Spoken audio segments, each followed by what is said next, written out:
27 साल बहुत बड़ी अवधि होती है। बीच में ये कई राज्यों में रहे, केंद्र में 11वें साल में है, लेकिन दिल्ली में इन्हें मैंडेट नहीं मिला था। जाहिर है कि किसी भी चुनाव में सिंगुलर फैक्टर नहीं होता। वो जो लोग बैठ के विवेचना करते हैं ना कि इसकी वजह से ऐसा हो गया, multiple factors are at work, और मैं समझता हूं उसी के नतीजे में आज दिल्ली में बीजेपी की वापसी हुई है 27 वर्ष बाद। मैं शुभकामनाएं देता हूं। अब उनके पास वो बहाना भी नहीं होगा कि डबल इंजन नहीं है तो क्या होगा, और एलजी साहब भी थोड़े हल्के हो जाएंगे, उनको डबल भूमिका नहीं निभानी पड़ेगी, एलजी की भी और बीजेपी की भी। तो कई सारी चीजों को अभी हम आने वाले दिनों में देखेंगे।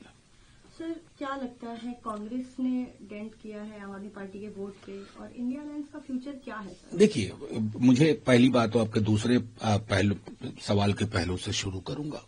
हमारे टीवी स्टूडियो में कुछ पॉलिटिशियंस भी ऑबिचुअरी लिखने बैठ जाते हैं तुरंत कि मृत्यु आलेख अब ये खत्म।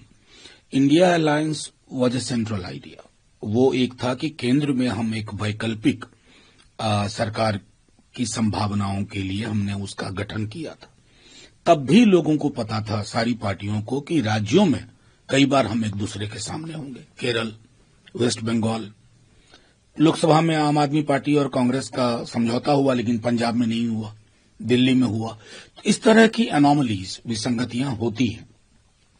मैं समझता हूं कि उस दृष्टिकोण से, और ये कहना कि 13 सीट पर कांग्रेस अगर नहीं होती तो, ये पोस्टमार्टम एकेडमिक डिस्कशन के लिए सही है।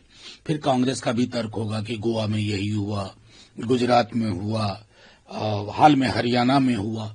मैं समझता हूं कि अगर दलों को एक बेहतर परफॉर्मेंस के लिए लगता है कि हम एक समन्वय कर सकते हैं, बेहतर कोऑर्डिनेशन कर सकते हैं, तो उसके लिए चुनाव को आसन्न देख करके नहीं, पहले से करना होगा, rather than discussing it while the counting is going on.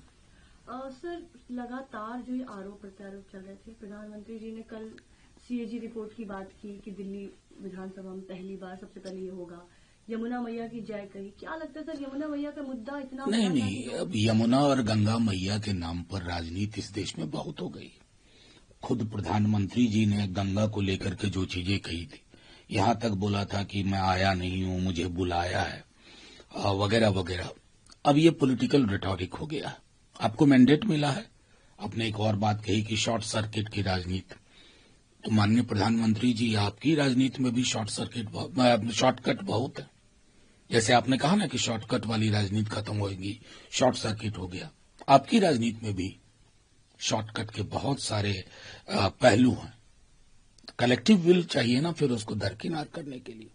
आपको मैंडेट मिला है, कल को कहीं और मैंडेट नहीं मिलेगा, लेकिन किसी भी इलेक्शन को आखिरी इलेक्शन मान लेना और ये कहना कि अब हमारे अश्वमेध का घोड़ा हर जगह जाएगा, ऐसा होता नहीं है। राजनीतिक चीजें राजनीतिक शब्दावली से ही डील होनी चाहिए। सर, आम आदमी पार्टी के बड़े बड़े नेता, चाहे वो अरविंद केजरीवाल जी स्वयं हो, सौरभ भारद्वाज जी हो, मनीष सिसोदिया, सब लोग अपने संसदीय क्षेत्र से हारे, बट अतिशी जी जीते। इस पर टिप्पणी करना उचित नहीं होगा। इस देश में इंदिरा जी चुनाव हार गई थी, अटल बिहारी वाजपेयी जी चुनाव हार गए थे। मतलब ये राजनीति का मिजाज है भाई। इसलिए तो ये जनतंत्र है कि कभी किसी को अर्श पे बिठाता है, कभी किसी को फर्श पे ले आते हैं। और इसके लिए सबको, अगर आप जनता की उम्मीदों पर खड़े नहीं उतरते हैं तो आपको तैयार रहना होगा फर्श से अर्श या अर्श से फर्श की यात्रा के लिए।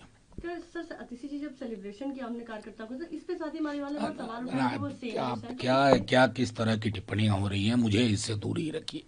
ये मतलब बहुत अतिरेक की टिप्पणियां हैं, और पॉलिटिकल टिप्पणियां तो कतई नहीं। सर, आने वाले समय में बिहार का इलेक्शन होना है, कल प्रधानमंत्री जी ने उस पर भी रेस किया कि अगला जो है अब आप बिहार में देखोगे, तो क्या लग रहा है आपको कि बिहार में भी ये चीज? तो 20 में भी बहुत बड़ी बड़ी बात कर रहे थे, 15 में भी कर रहे थे प्रधानमंत्री जी। 15 में तो एकदम 14 के तेवर के साथ 15 में आए थे। क्या हुआ नतीजे पूरी दुनिया को मालूम है। 20 में तमाम कोशिशों के बाद पोस्टल बैलेट रिगिंग, काउंटिंग को शाम में प्रभावित करना, बावजूद इसके सिंगल लार्जेस्ट पार्टी हम रहे। 12,000 वोट का मात्र फासला था। तब जबकि आपने सब कर लिया, राजनीतिक धार्मिक ध्रुवीकरण तक की कोशिश की और प्रधानमंत्री जी के नेतृत्व में कोशिश हुई। बिहार आइए, फैसला होगा, बिहारी करेंगे फैसला, लेकिन बिहार को ठगिएगा मत, बिहार की बोली मत लगाइएगा कि एक इंस्टीट्यूट को बोर्ड बना दिया, रीपैकेजिंग कर दी योजनाओं की। आज के डेट में सबसे बड़ी जरूरत बिहार की है विशेष राज्य का दर्जा, और जो हमने दायरा बढ़ाया था आरक्षण का, उसको संविधान की 9वीं अनुसूची में शामिल करना, और एक पूरा नेटवर्क एग्रो बेस्ड इंडस्ट्रीज का। इन मुद्दों पे बात होनी चाहिए। कृपा पूर्वक ध्रुवीकरण जैसे विषयों को त्याग करके बिहार आइए। सर, आखिरी सवाल, बिहार इलेक्शन की बात करें तो बिहार एक बहुत बड़ा केंद्र है अट्रैक्शन का, जिसमें लोग देखते हैं, और हर बार आपको पता है नीतीश जी के पलटने की बात होती है, तो आपको क्या लगता है कि इस बार इलेक्शन में ऐसा कुछ फिर से देखने को मिल सकता है? हम अपने बूते चुनाव लड़ रहे हैं, हमारा एक महागठबंधन है।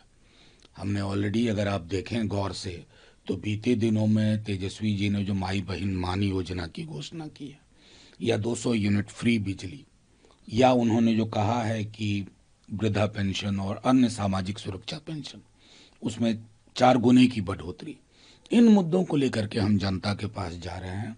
कौन अल्टेगा कौन पलटेगा इसका हमें कोई लेना देना नहीं है। लकीर लंबी खींच रहे हैं, उससे बड़ी लकीर कोई खींच के दिखा दे।